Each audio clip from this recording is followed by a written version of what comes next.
La ville des Abîmes travaille en ce moment à la sensibilisation de la population sur l'utilisation des outils numériques. Et aujourd'hui, tablettes, ordinateurs ou casques de réalité virtuelle étaient mis à la disposition des visiteurs. Le reste en images. Il est important aujourd'hui pour nous, la ville des Abîmes, bien évidemment, de s'insérer sur ce volet, le volet numérique, parce qu'aujourd'hui, on a constaté, et forcé de constater, que le numérique est dans nos vies quotidiennes à travers nos démarches administratives. Aujourd'hui, tout se fait par voie dématérialisée. Comment aujourd'hui, nous, villes, intégrer cette population, aller vers ce numérique, aller vers la digitalisation. Donc ici, à Résidence Quartier 2, parce qu'on a un plan de déploiement de hotspot Wi-Fi sur l'ensemble du territoire, que ce soit en urbanité qu'en ruralité.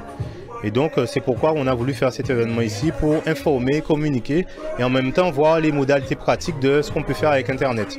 Déjà déployer les hotspots sur d'autres territoires, sur la zone rurale telle que Boivin et Bouliki, aussi au niveau du bourg, au niveau de la Croix qui est en zone en QPV.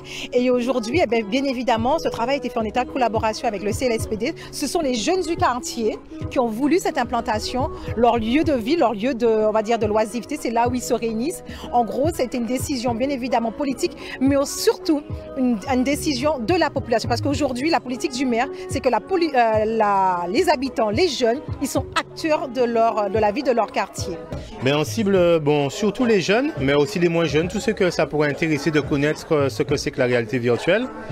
Et puis finalement, les gens qui ont mobilité se rendent compte que voilà, ici on a du Wi-Fi comme on a peut-être à Grand-Camp, à Borico, à Chazot, et qui de manière ponctuelle ont besoin d'un accès ou moins ponctuel. Aujourd'hui, on connaît comment fonctionnent les jeunes. Aujourd'hui, il n'y a plus de Monopoly, on ne joue plus au Monopoly. Maintenant, c'est tout ce qui est numérique, digitalisation. Les enfants, et même nous, on aime bien se faire transporter, se faire transporter dans un monde irréel en 3D. Aujourd'hui, c'est ce langage qu'il faut parler aux jeunes. On est obligé, nous, politiques, aujourd'hui, de s'adapter à l'évolution du numérique. On va renouveler sur les autres points, sur d'autres points où il y a du Wi-Fi. Donc, ça pourrait être demain à la Croix, à côté du nouveau centre social et culturel de la Croix qui va ouvrir sous peu, où là on aura carrément un tiers-lieu, c'est-à-dire il y aura un espace de coworking, un espace de médiation numérique, une maison France Service, et toutes les commodités, on va dire, classiques du travail ou d'accès à Internet et aux technologies numériques. L'Aquaponie